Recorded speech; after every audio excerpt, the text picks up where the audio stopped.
We have quite a treat today. We have three Demitasse cups and saucers that are antiques, 100 years old or older. And one of the fascinating things about this is what was going on during that time. The cups that I have, the earliest date is 1881. So here are a few things that happened. It's just amazing that these gentle porcelain little tiny cups and saucers were created during this and survive to this day. So let's go over a few of the things that happened. Some were wonderful, some were tragic. It was a period of profound global transformation, starting with the optimism of the late Gilded Age and the devastation of wars and health crises. The Spanish-American War, World War I, the Russian Revolution, and when it came to health, there was the Russian flu and the Spanish flu. It killed so many people. And on a more optimistic side, the Eiffel Tower opened in 1889. The Kodak box camera, the one that uses roll film, began in 1888. Thomas Edison came up with the early motion pictures. The telegraph. The Wright brothers completed the first powered airplane flight. Basketball was invented. And even the arts had movements like Cubism and Post-Impressionism. So these delicate little cups and saucers were created during that time at some point and still carry on today. I thought this was fascinating and I wanted to share it with you. So let's get this started. Hi everyone, today we are going to talk about Demitasse cups and saucers. Our first is the most striking one that I have, and it is a poppy pattern. The pattern's been transferred on. You can see where the daisies are, where they've painted over them with enamel to give it this raised effect, which is really quite lovely. Here is Maker's Mark. And what this says is Limoges, France, and Avner. Definitely a collectible. There's no chips or cracks, and this pattern is just so vibrant, and I think it's just beautiful. You can see even where the gilding is in beautiful condition, as well as on the cup. This was probably late 1890s to 1900s. And if you hold it up and you look into the light, if you can see through it, see the shadows through it, it is most likely bone china, and it's very fine. So that makes it, one, a finer piece, and oftentimes more collectible. Our next piece is an antique. It's O&EG, Royal Austria, Demitasse cup and saucer. It has roses, as you can see, with wreaths of leaves. Sometimes there can be a slight variation on the pattern and these lovely pink roses. The bottom of each piece has the maker's mark and is signed. They're lovely pieces, and again, if you look through the cup, you can see the shadows on the bottom side. It's porcelain, cup and saucer. It's got a charming rose pattern, and it is trimmed in gold. And now I'm probably going to slaughter these words. Okay, but I'm going to try. O&EG stands for Oscar and Edgar Guthers. That's the part I'm not sure how it's pronounced. And they were located in Stara Roll, Bohemia, which is now part of the Czech Republic. The O&EG Royal Austria porcelain was made between 1889 and 1918. Their mark is a green wreath with the words Royal in the wreath, Austria below the wreath, and O&EG above the wreath. Both pieces are signed. You can see a little bit, a dab or two of extra paint, which is pretty common for that era. And also, if you take a close look at the bottom, you can see some wear. And that's a good indication that it's genuine.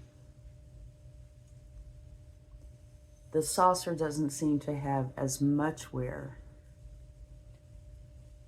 So it really is quite a lovely piece. On to the next. And if you like this, please do hit the like button. And I'd love it if you would leave comments.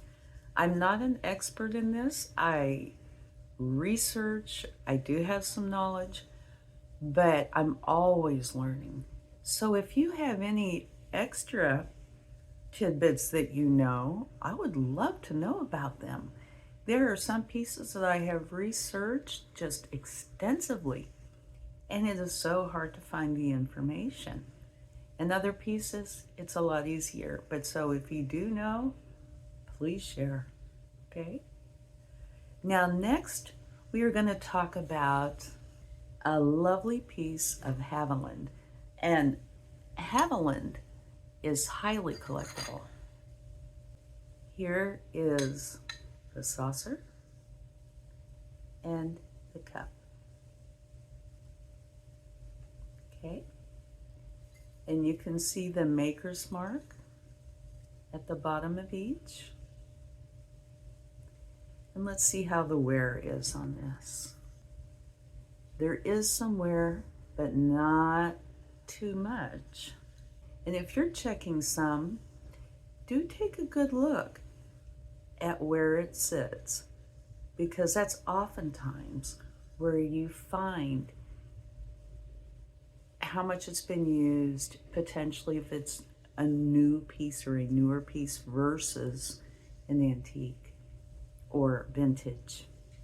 Now, what the maker's mark says is CFH over GDM, France, and that's in green.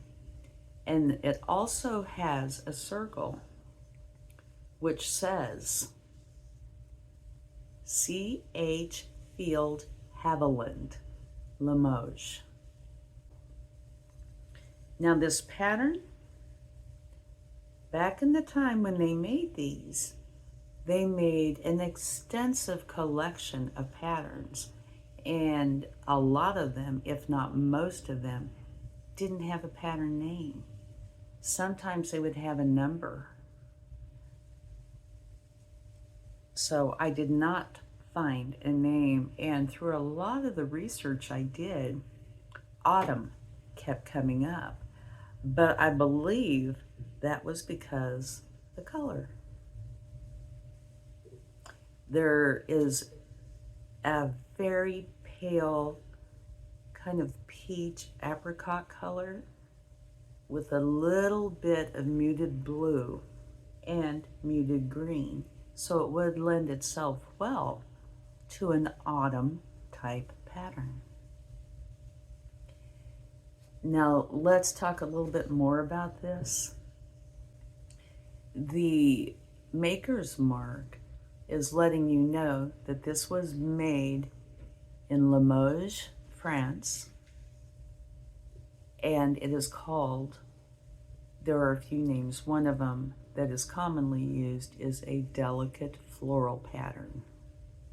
And it's by Charles Field Haviland with Gerard, and this one I'm totally gonna mess up, Dufresne, I'll spell it. Okay, Dufraisseix.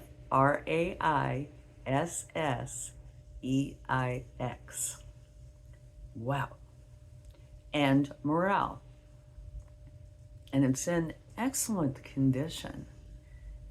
The bottom of each piece has a maker's mark, and it was created around 130 years ago. So this is another one of those amazing pieces that when I look at it, it's just, I don't know, it is just simply amazing that something can be around for an extensive period of time and make it through with no breaks, chips, cracks. Now this one, I do feel that there was potentially a gilded rim, but I don't know. I found one piece that was very similar to this. Not identical, but very similar. And it did not have a gilded rim. So it's possible there wasn't gilding, but to me it looks like there might have been, and that it has worn down. The handle still has the beautiful gilding on it. And here you can see some spots of paint, little dots here and there. And so I would say it is possible, but only possible, that there was something here that wore off. I tend to think not, because if you look at this side, there is a lot of negative space. Same for the saucer. In other words, it's just not filled with pattern. There is negative space. So it's possible they are just little dots of color as they were painting. So this cup and saucer was made about 1881 to 1890. Again, definitely an antique. They had so many different designs that they didn't give most of them a name for the pattern. There are a few references out there where you can search and sometimes find some answers.